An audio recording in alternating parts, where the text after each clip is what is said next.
भयंकर मूसलाधार बारिश के बीच चंद्रकला एक ओट में उस किताब के पन्ने पलट रही थी और नीति खिड़की से चंद्रकला को देख रही थी।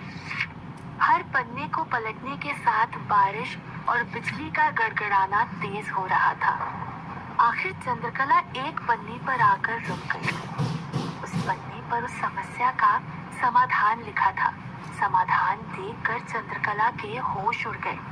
समाधान कुछ ऐसा था कि अगर चंद्रकला को ये पता लगाना है कि उस दरवाजे के पीछे कौन था, तो चंद्रकला को प्रतिष्ठि यज्ञ करना होगा।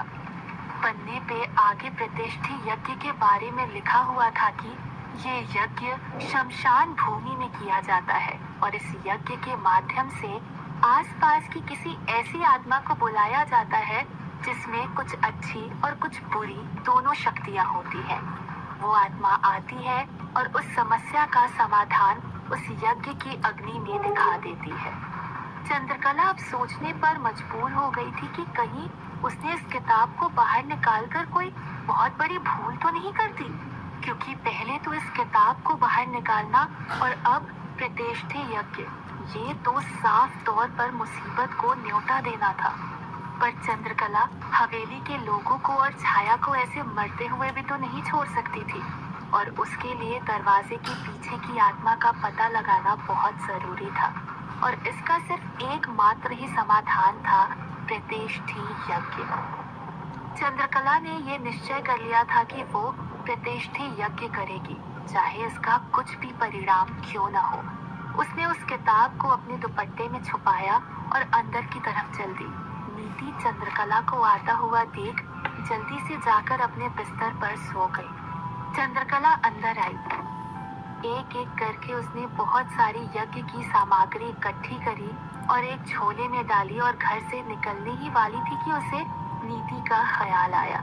वो नीति के पास गई और उसे सोता हुआ देख उसके माथे को चूमा, माँ काली का आशीर्वाद लिया और घर से शमशान भूमि की तरफ निकल गई। ये सब होते होते रात के 2 बज चुके थे। बारिश अभी भी अपने जोरों पर थी और अंधेरा बिल्कुल घना। शमशान भूमि का रास्ता सुनसान तो था ही और उससे कहीं ज्यादा अधिक डरावना भी, और ऊपर से बारिश। रास्ते में जाते जाते चंद्रकला को यही डर सता रहा था कि जब बुरी शक्तियों से मायापुर पहले से ही त्रस्त था, ऐसे में इस यज्ञ के माध्यम से किसी और बुरी शक्ति को बुलाना, कहीं चंद्रकला बहुत बड़ी गलती तो नहीं करने जा रही थी। पर अब चंद्रकला ये कदम उठा चुकी थी और वो अब पीछे नहीं हट सकती थी। चंद्रकला शमशान भूमि पहुंची। दिशा और समय के अनुसार यज्ञ के लिए सही जगह निर्धारित की, पर इस तरह तेज बारिश में यज्ञ कर पाना असंभव था। चंद्रकला ने फिर किताब निकाली और इसका भी हल खोजने लगी, और कुछ ही देर में चंद्रकला को इसका हल भी मिल गया। उसने थैले में से कुछ सामग्री निकाली। उस सामग्री को अपनी मुट्ठी में बंद करके अपने मुंह के पास ले गई। किताब में दिया हुआ मंत्र मन ही मन उस बंद मुट्ठी पर फूका और जहाँ यज्ञ होना था उस जगह पर स्वाहित कर दिया। और जैसे ही स्वाहा करके वो सामग्री जमीन पर फेंकी, देखते ही देखते एक ही झटके में पूरे शमशान घाट में बारिश थम गई। एक बूंद भी नहीं गिर रही थी।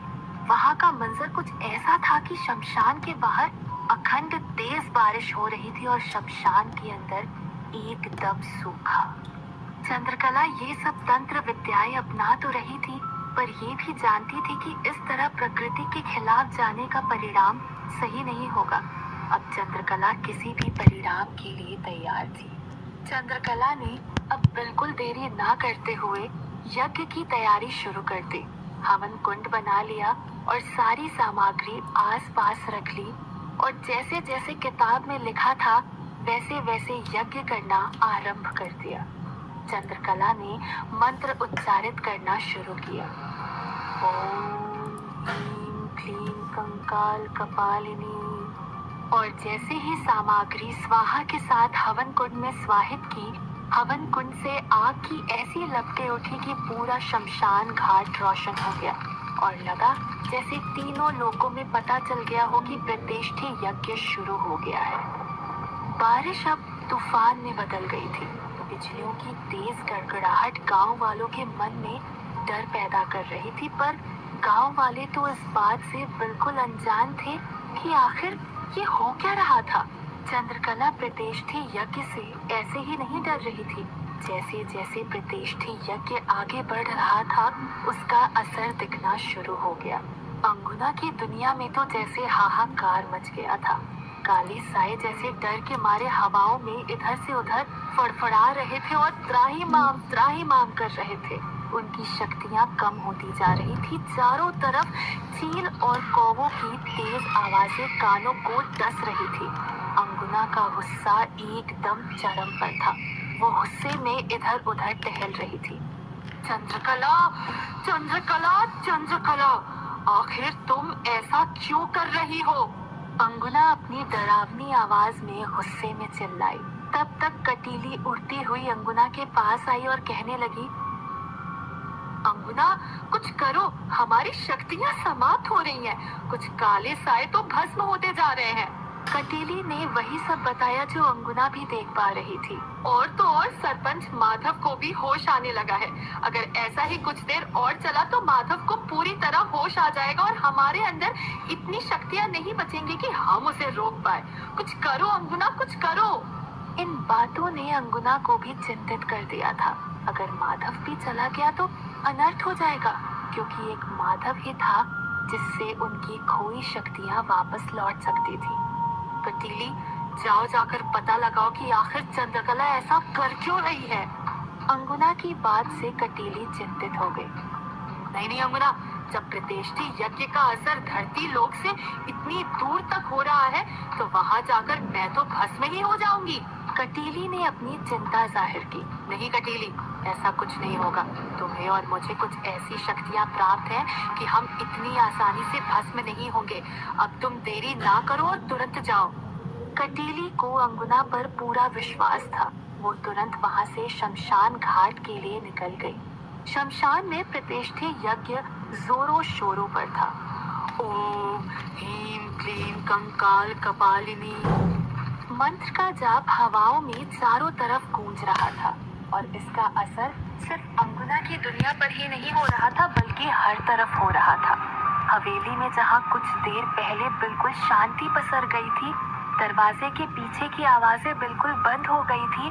सब लोग अपने अपने कमरे में जाकर सो चुके थे कि एकाएक वही आवाजें फिर से आने लगी और इस बार आवाजें पहले से भी तेज और भयावह थी। सबकी नींद फिर टूट चुकी थी और सबके चेहरे पर डर साफ झलक रहा था। मुझे तो लगा था कि जैसे खतरा टल गया है, पर ये फिर से आवाजें, ये क्या हो रहा है योगेंद्र?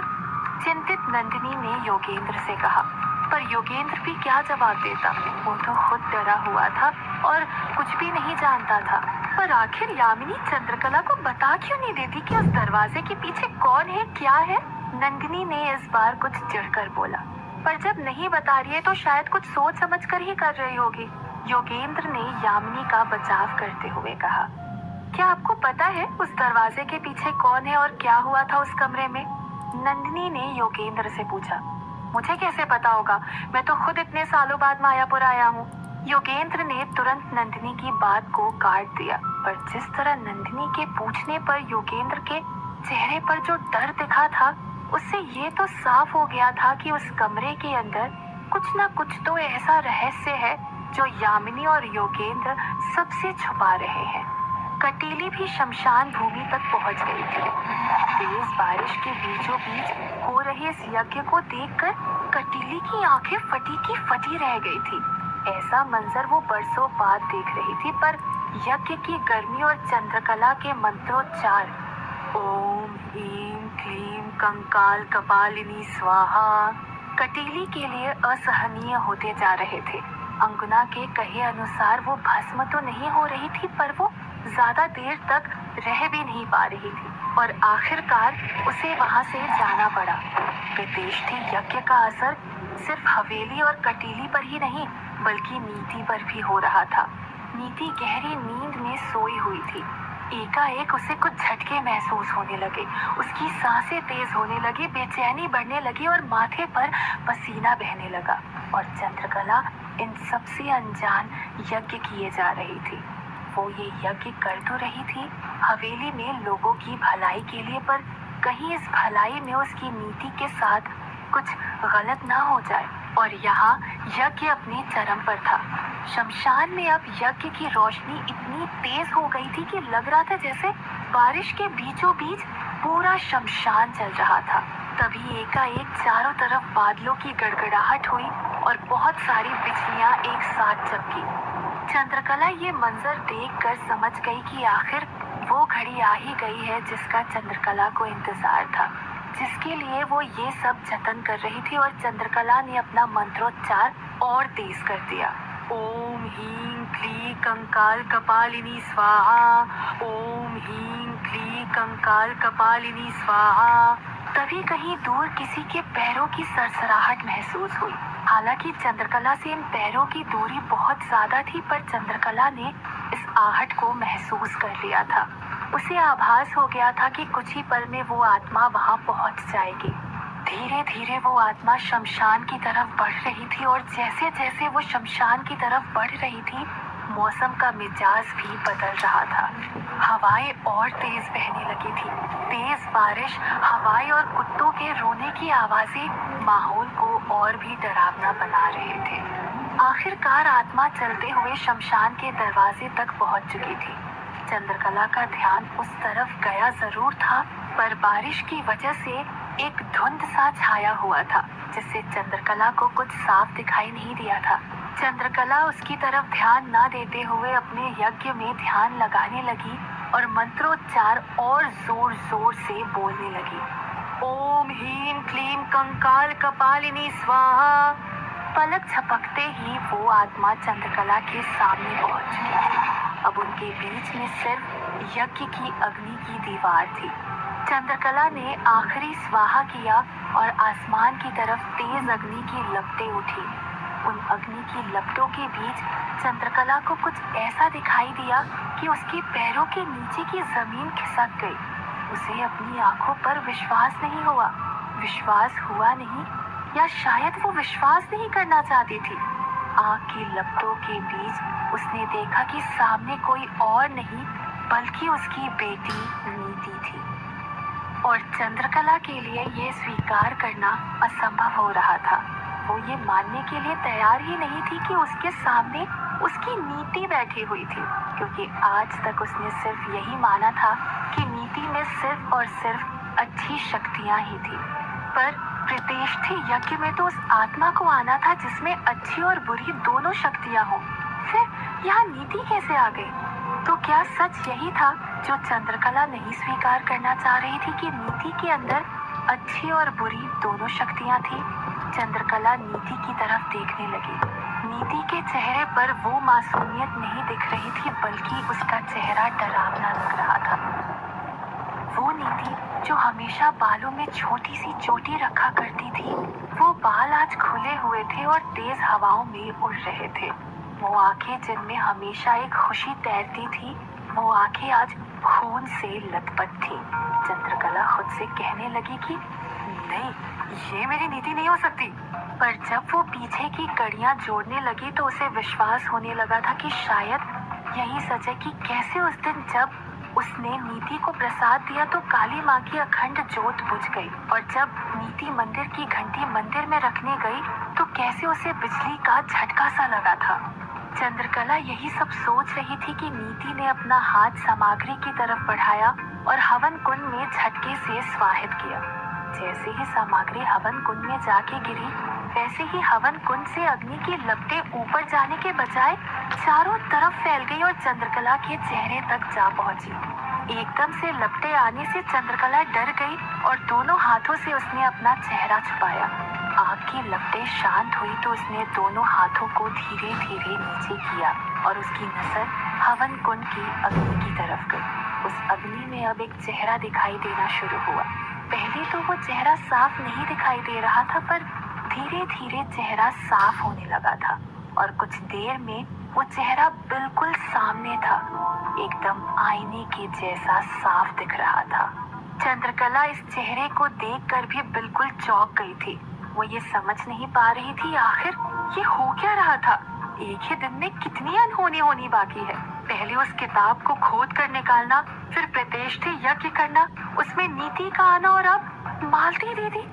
मालती दीदी उस कमरे के पीछे कैसे हो सकती थी? मालती दीदी ने तो भाग करके शादी कर ली थी और हमेशा हमेशा के लिए इस गांव से चली गई थी। तो उस दरवाजे के पीछे वो कैसे हो सकती है?